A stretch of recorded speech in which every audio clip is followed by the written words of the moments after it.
in store for us, and we're going to get started in our first segment with quite a heavy topic, something that has permeated the public discourse, especially in KZN this week.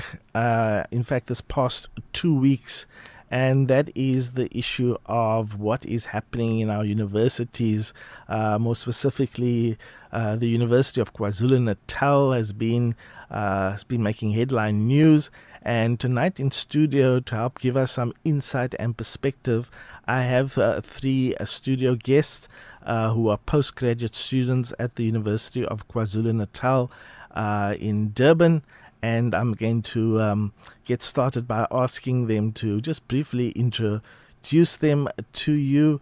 And then we're going to get into this question of what is really going on. Good evening, Clint. Good evening, listeners at home. I am Vuani Vincent Mzobe. I'm registered I was registered last year at UKZN. I'm doing my master's, continuing in international relations. And yeah, it's going to be my second year for master's. Good evening, everyone. My name is Lego Valentine, and I'm also doing my masters. I'm coming from Postgraduates. I'm also here in Durban, and I haven't registered also. And I'll be continuing doing my masters this year. Peace to the South African students. I'm glad to be here. I'm Xolani Masimula, and I'm doing a Masters of Social Science in Public Policy. I'm staying in Newlands West, and I'm a concerned citizen. Thank you. Good. So a very warm welcome to the three of you, and thanks for taking the time and the effort to be on The Bottom Line, our current affairs show here on Radio Al-Ansar. So as we think about UKZN and the university space at the moment, there seems to be lots of chaos, pandemonium, confusion, lots of reactions. People have their different interpretations. We get the mainstream media perspective of what is happening. But as postgraduate students who are right there on the ground, help us understand what is going on at the moment. So not getting into all the nitty-gritty details, but just in a nutshell, someone stumbles across UKZN, someone passes through KZN, and they pick up that there's a lot of activity, a lot of commotion. How do you explain to them what is going on at the moment? What is going on actually is that most of the postgraduate students are facing financial challenges, and they're being excluded because of that. And students are actually just protesting, stating their issues that they feel like they are not given much opportunity to continue to do their studies. Yeah. So we can break it down, Clint, into just three main points, Clint. The first one is it's to do with financial clearance, where students are unable to clear their old debt, so which is recurring debt, and students are not able to pay off this debt. And there's a certain percentage that management has come forward and brought forward to the table, saying that students of incomes under 350,000 Rand and so on, there's 15%, there's 25%, and then there's 30%, and so on. So what ends up happening is that students that have to pay that 15% or whatever percentages, it's not, they don't necessarily have the funds to pay off that money now. So then what you find is now that they can't pay off this debt, plus they have to pay registration. So then it becomes a financial cost and a financial burden to them and their parents who come from these low income households. And the second issue again would be the housing issues, because there's such a mass intake across universities in the country, and a lot of people with a lot of matric leavers entering into the university system. There's not enough accommodation to accommodate all these people to stay in the provided residence or the residences themselves. There's not enough space for everyone. So then you find that people are protesting because of that as well. And then the other issue is that because sorry, he's a bit nervous. So so we have got residence issues, and we've got financial clearances, and then we've got issues with management and the SRC are not tabling. Well, they are sitting down. They've been sitting down, but management seems to not be wanting to listen to what the students are bringing to the table. And even though we are trying to bring solutions forward, our solutions end up being dismissed as they don't see them as being solutions that are going to work, because it's going to cost the university itself. The university is in debt, according to them, then 1 billion rands of debt. So then we're asking ourselves, how is that debt going to be able to be battled off, and how are we able then to make us who are struggling to pay off that debt and to be able to continue our studies? Yes, we want the university to do well, it's on its own, but we also want the student population to do well. We can't do well as students if we can't register, or if we are hungry during the year. Quite a mouthful there, but very insightful for us. What is going on at UKZN? What is going on KZN right now is a thing of social of financial exclusion, of which it's affected most of the students, particularly not even in UKZN per se, but in South Africa as a whole. So we think and feel that this is not fair, but especially to postgraduate, because first of all, we do not have funding that specifically look at or support at us, and we in terms of in negotiation, I won't blame like the SRC, I won't blame the management. It's just that the national structures are not taking us serious, because the university are sticking on their mandate, and so on. Thank you. Okay, so I think there's a bit of overlap in terms of what you've each shared. You've shared something about what is going on, and already started to enter into why what is going on is going on. One of the questions that comes to mind is just the inevitable one. This is not there's nothing new about what you are saying, is there? I mean, this was where things were at a year ago. I remember hosting a show around this at this time a year ago. Yeah. There's issues with registration. There's financial issues and access.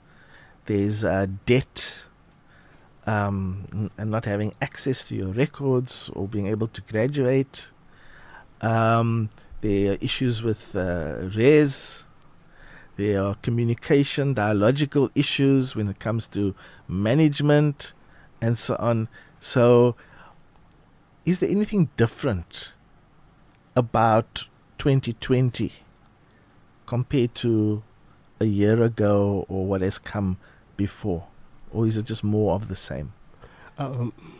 My take is that from what I'm saying for 2020, that the difference is that the focus is more on postgraduate students, and it affects them the most because the other ones, the national structures have spoken that they only fund, they only target NSFAS students, and postgraduate students don't have funding because they are not under NSFAS. NSFAS only funds students that are undergraduates. So the people that are affected are the postgraduate students. And postgraduate students are the students that are most active when it comes to ensuring that the university functions, and because most of the students, most of the postgraduate are tutors, are assisting ADO, are resident residents, are working within the university to ensure the university functions and works as a university as it is. And now it's becoming something way more than that, because most postgraduate students, I mean, they have debt. Most of them, they didn't even have NSFAS even prior to reaching their after their undergraduate. So now they are just facing this challenge again of being excluded while doing your masters or doing your PhD, and now you're still doing your PhD or your masters, and now you're being excluded while you're at the end. Now it's more affecting because you see that you're more like you're at the end of the tunnel but there's just one more step to do, to finish, but you can't finish because now you're being financially excluded. Yeah. Yeah, I please. think it's important to recognize that in the communities where we come from and the situation that we've been going through is that we found no other option but to continue and pursue postgraduate studies. We'd all love to go and work and then continue them later like everyone else who does that. But because we are owing institutions money, some are owing NSFAS money, and because we can't make up that money to pay it off, so what we end up doing is we go back and study at the university in the hopes that we would get funding, in the hopes that at least if I'm not sitting at home, then I'm most likely not to find myself in a sphere of where I'm depressed, or where I'm always constantly looking over my shoulder and thinking, hey, I need to go get a shot, because that stuff is depressing on its own, and it's tough enough being a student and not having money to maintain yourself every month, because not if you're coming from an income under 350,000 rand a year, no one's going to be giving you money all the time to say, hey, here's 2,000 rand, you need to eat, or here's 1,000 rand. Money in these homes that we come from, it does not come out easily. And yes, there's NRF, there's all of these stakeholders that are supposed to be providing funding for postgraduate students. Yeah. And what you do find is that all this funding ends up getting to those people who already have profiles with NRF and who have these already extensive academic work that they've done. And here we are doing our second year, our first year, some even third year doing masters, and the system's prolonged because you don't have the money to pay. You can't do field work. Exactly. So most people will end up doing desktop research, and in order for this is a research institution, so the quality that we're going to be producing out there, we can't produce quality if people are not healthy. Do you understand? If they're not healthy in all levels, then obviously there's gonna be tensions, and there's gonna be a lot of fighting. So what we're trying to do is, what we here is to ask and say, hey, this is what we're going through as students, not just postgraduate students, but as students in South Africa, where we're saying is that, okay, let's find other alternative ways of finding where civil society comes in, and these other social and these entrepreneurs come in and they fund students. And so we'd rather go in depth with companies and say, okay, companies, here we are willing to offer our services, as much as we don't have experience, because we find that we have all these qualifications, but we don't have the experience. No one's giving us the experience. So now what we're saying is that, hey, at least here's a solution, pay a little bit of our fees, and then we don't mind going to work for you, paying off that debt as people who work for those companies in that way. At least if that's a solution on the table that's being brought forward by both governments and the institutions, because they are the ones who are in constant communication with people who are in positions of high power, and no one's going to do. And I mean, if we consider the states of if we consider the states of this country, we don't have formal youth representation anymore, because no one's really representing the youth. And this does not just affect university students, because at the end of the day, if people are not being registered, the crime levels are gonna rise. People are gonna consider other options. They're gonna go home. Unemployment is just gonna keep going forward. And what we're trying to find solutions to try and curb all of this. Okay, so I think what's helpful about the conversation tonight is that we are getting to hear of the experiences, the lived realities, also of postgraduate students, because there's often a tendency to put all the emphasis on undergraduate students, and rightly so, but there's no oppression Olympics here, right?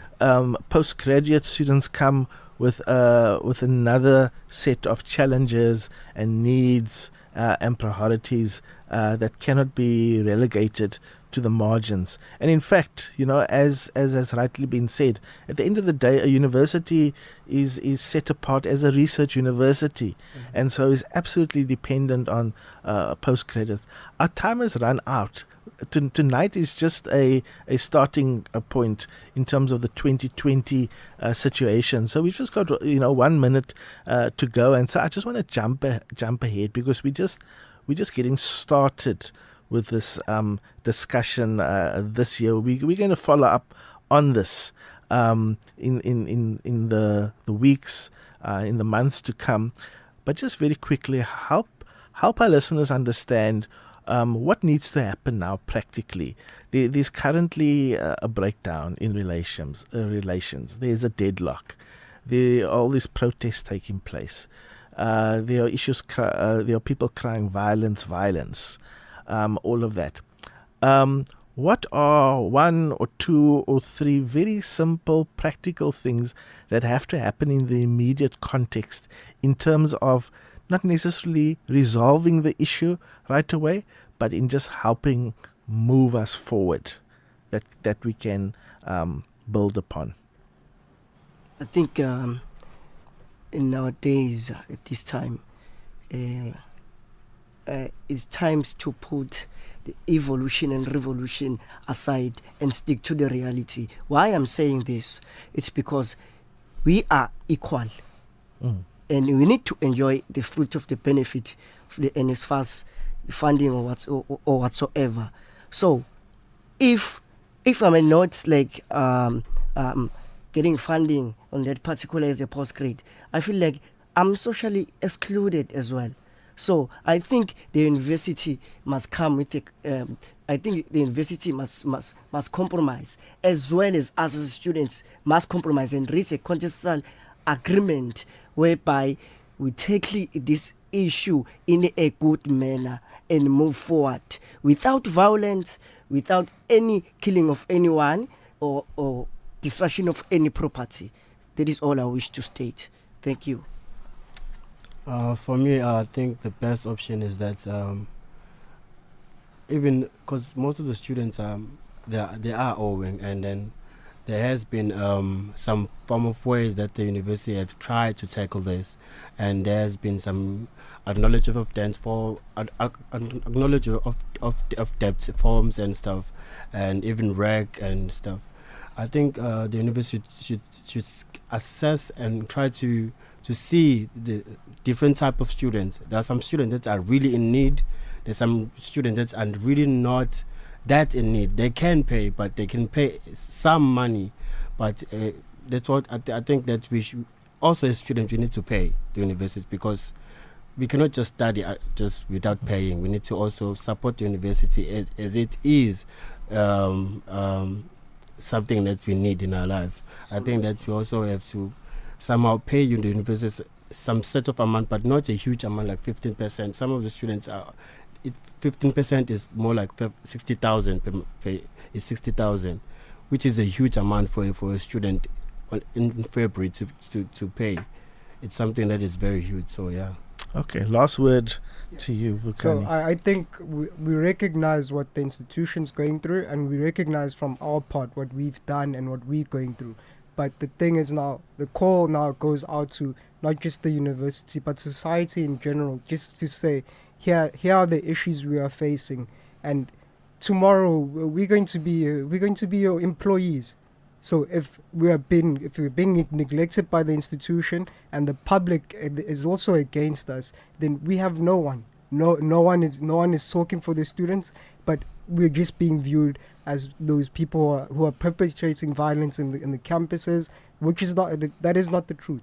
That is not the truth that is being put out there. So what we're saying is that, okay, here, that social South Africa and corporate South Africa do something, because there's been funds missing in South Africa, and these people, and if you can steal so much money, then why can't you invest so much money in education and in health? Okay, where it's most needed. So what's important is we're hearing the human voice. These are real people that we read about in the newspaper or see on TV. These are real people, young people, with lives, with ambitions, with needs. We are also hearing from this conversation that your agenda is not to destroy society. Your agenda is to work within society, within the public sphere, with different role players, including the university. But there needs to be attention given to the harsh realities on the ground that you experience as postgraduate students. So let's appreciate that for now. And in a follow-up show, we're going to get deeper into the discussion. I hope you'll come back for that. We have to take our break. I want to thank you for joining us on The Bottom Line tonight. Stay tuned. We continue.